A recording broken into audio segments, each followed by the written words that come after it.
the fighting in Berlin was over. And while the German armies were making their way westward to the Allies and the Soviet armies were chasing them on their heels, the reality of Soviet occupation came to the German capital. Berlin's first day of peace was marked by utter chaos, huge streams of men and machinery scurrying haphazardly among the smoking ruins and the dead who were just beginning to be removed.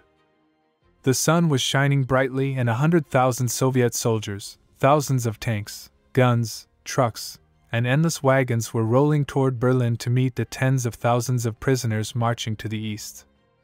Several armies storming Berlin were moving in all directions and through all streets, gathering by divisions and corps to leave the city in a few days. It all rumbled terribly, hummed and jostled in traffic, rejoicing in victory and raising an incredible dust. The bewildered Germans looked suppressively at this terrible, mighty force. It seemed that not armies, but the whole Soviet Union was marching on Berlin. Masses of Soviet soldiers were taking pictures everywhere or trying to get to the Reichstag to sign on the smoky walls. Some of the soldiers were waving a red flag on the barricade surrounded by cheerful Russian women. Some rode the streetcar, some rummaged through cellars and houses looking for watches. Someone poured vodka, took out kettles and warmed stew in the streets, benches and squares. Some battalions and regiments marched through the streets with orders, in washed uniforms and boots polished to a shine. And daring Germans crawled out of the cracks into the light to see the terrible Mongols of the East from Nazi propaganda. On this day, quite a few Berliners shot themselves in the semi-darkness of the cellar or took poison. But most of the city's citizens tried to survive. They walked through the ruins in search of food, stood in lines at Soviet field kitchens and water pumps. There were not enough patrols for the huge city, there was no electricity, and a wave of looting swept over Berlin. The Germans of Berlin looted warehouses from which their soldiers had escaped. Women and the elderly were driven away from food and alcohol by sturdier men from the Hitler Youth, Volkssturm, and deserters who had not been caught or released by Soviet patrols. Berlin's Germans were robbed, raped, and forced out of warehouses by forced foreign laborers rounded up by the Nazis from all over Europe. They were getting even for their years of slave labor, and tried to steal, hurt the German as much as possible, kicking Germans out of apartments and surviving homes. Some serval girls brought suitors into the houses and pointed their fingers at their former masters and asked them to shoot them. But to the honor of the Soviet soldier, the response was usually no. After the war, it was claimed that Poles were particularly rampaging in the early days of the fall of Berlin. It was also proved that Spaniards disguised themselves in Soviet uniforms and behaved like wild animals. But the brutality of the foreigners was still not the same as the brutality of the Germans towards them. It was stopped by the Soviet army, and the Ukrainians, Frenchmen, and Poles themselves rejoiced at the victory, drank, ate, and aspired to go home. In Berlin, the Germans may have seen the Mongols from the concrete dust of the broken city, dirt, sun, and hardships. The faces of many of our soldiers were burned and weathered, and the eyes were tearful, swollen, and for a while really narrowed. The animal fear and expectation of revenge mixed in the Germans of Berlin with a sense of surprise and gratitude. After all, unlike Hitler, who had abandoned them to their fate, the Soviet army had made incredible efforts to feed them. Goebbels spent months scaring Berlin with artificial famine and sending everyone to Siberia. Instead, Berlin saw the commandant, General Berserin, walking up to the field kitchens and standing in the crowd of Germans, smiling at them. The city saw Soviet soldiers tossing Berlin's children in their arms. Saw the Russians trying to bring back discipline and order. Goebbels had frightened Berlin with the rape and pillage of Germans. But instead, Germans were greeted on their doorsteps by Soviet officers and soldiers with meat in their hands that they asked him to cook in exchange for a decent peace. Those were strange days of the first acquaintance of Berlin and the Russians, where kindness and cruelty mixed into a surprising tangle. Here's how the Germans themselves wrote about it. Before the surrender, the Russians shot my friend's nephew for espionage during a sudden German counterattack near his house. 6 Russians were killed.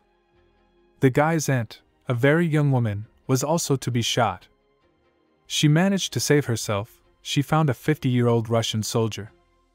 For many days in a row he serenaded her window on his harmonica at 6 o'clock in the morning. Another Russian who had shot her nephew brought her bread, stew, and a sack of potatoes. The Russian soldiers set up in the garden behind our apartment building and slept under woolen blankets and featherbeds taken from neighboring houses.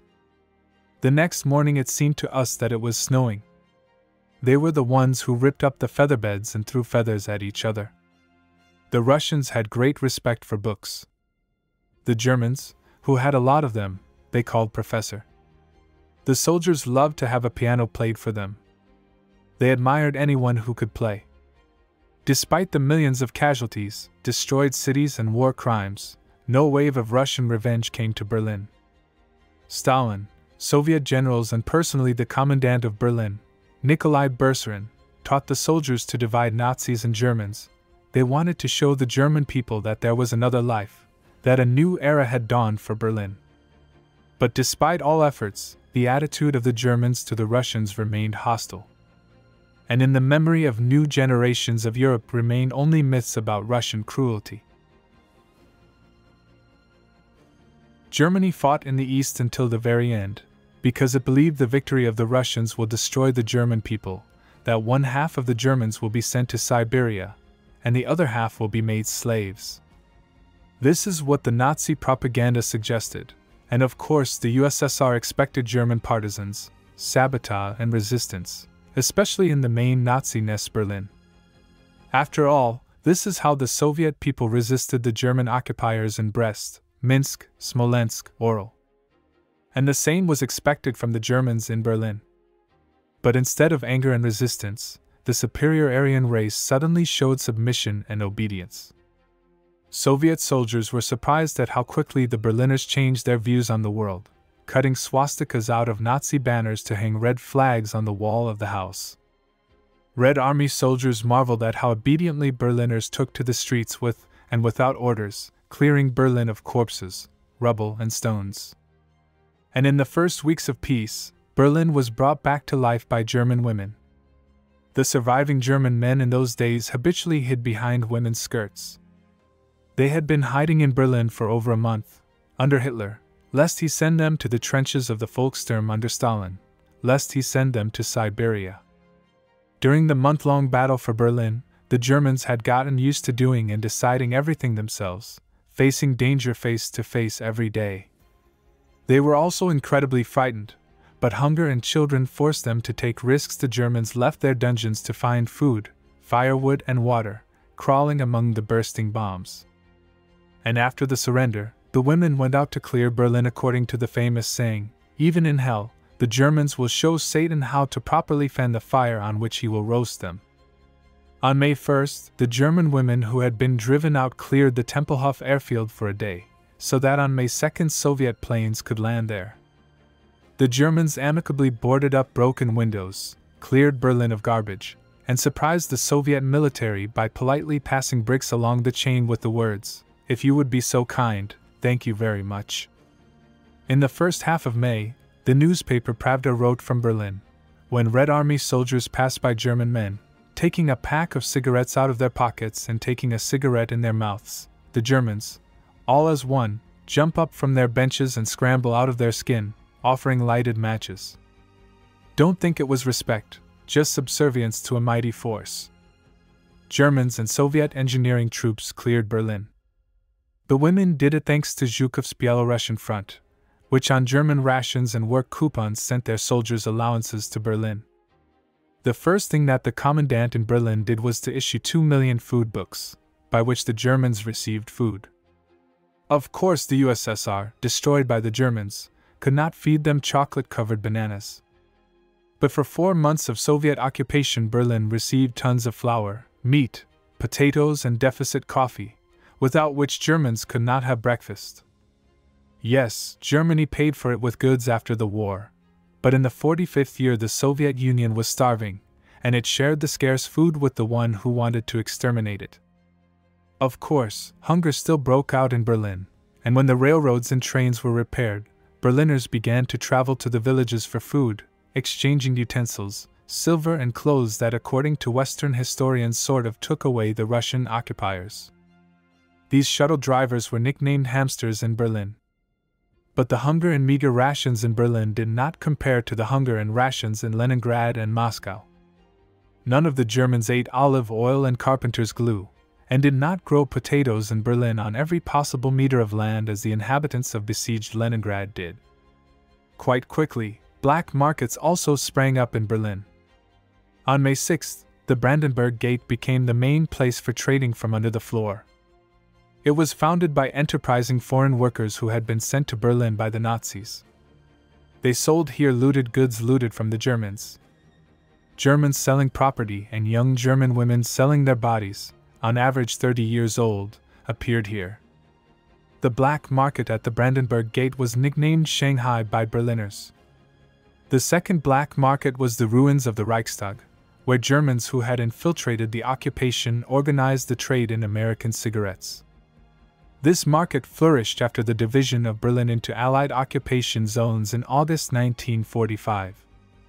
And judging by the volume of cigarettes sold at the Reichstag, the Americans had to send whole caravans of cigarette ships to Germany.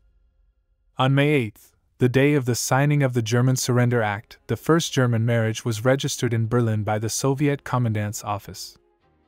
The happy couple of Germans with Jewish roots could not get married earlier because of the Nuremberg racial laws. They would have been sent to a concentration camp. After receiving a double ration, a card and a bottle of champagne from the Russians, they went home happy.